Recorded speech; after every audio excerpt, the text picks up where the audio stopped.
ay rated SPG. Striktong patnubay at gabay ng magulang ang kailangan. Maaaring may masiselang tema, lengguwahe, karahasan, sexual, horror o droga na hindi angkop sa mga bata. Nagkamali nga ng husga si Lawin at Uwak nang husgahan nga nila si Gabo na hindi na nga ito babalik at itatakbo na ang mga naturang ginto.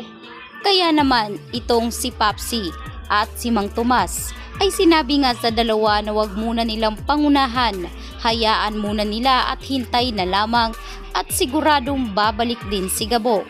Kaya naman sa pagkakataong ito ay tila pabiro pang sinabi ni Lawin na wala na, sigurado sila na hindi na babalik ang bida.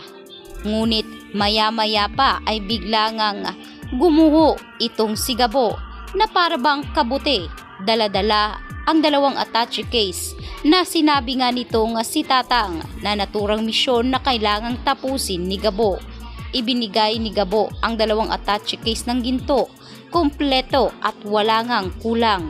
Sobra-sobra ang paghanga nitong si Tatang kay Gabo sapagkat sa ganitong klaseng mga tukso umano masusukat ang katapatan nitong si Gabo. Kaya naman hindi umano siya nagkamali ng pagpili sa ating bida. Siguradong sa mga susunod pa ay kayang-kaya ngang panindigan ni Gabo ang mga pipitsuging mga tukso dahil sa malaking tukso lamang ay hindi nga nakuha ni Gabo na itakbo ang mga naturang ginto kahit alam naman ni Gabo na pwede niya ngang dalhin ang mga ito at siguradong buhay na ang kanyang pamilya kahit sa mga susunod na henerasyon. Agad ngang ibinigay ni Tatang ang puting sobre na naglalaman lang naman ng 200,000 pera kapalit ng misyon ni Gabo.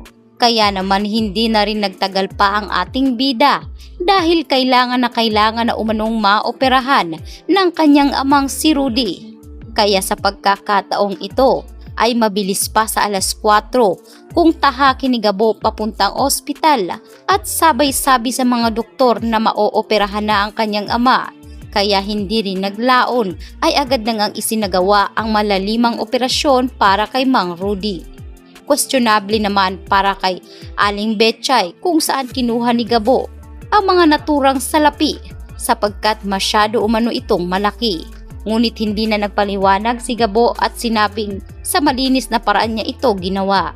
Kaya naman matapos ang operasyon ay nagising na agad itong si Mang Rudy at dito nga siya humingi ng kapatawaran sa kanyang anak dahil hindi nga biro ang tinahak ni Gabo para maoperahan itong si Rudy. Kaya naman naaawa siya kay Gabo dahil siya ang naiipit sa naturang sitwasyon. Kaya dito na ikinuwento ni Rudy ang mga dahilan kung bakit humantong sila sa napakapait na kapalaran. Kung naaalala umano ni Gabo ang nangyari noon at kung bakit nabaril ang kanyang ina, ay dito na nga niya sinabi kay Gabo na isang pulis umano ang dumali sa kanyang ina dahilan sa agaran nitong kamatayan.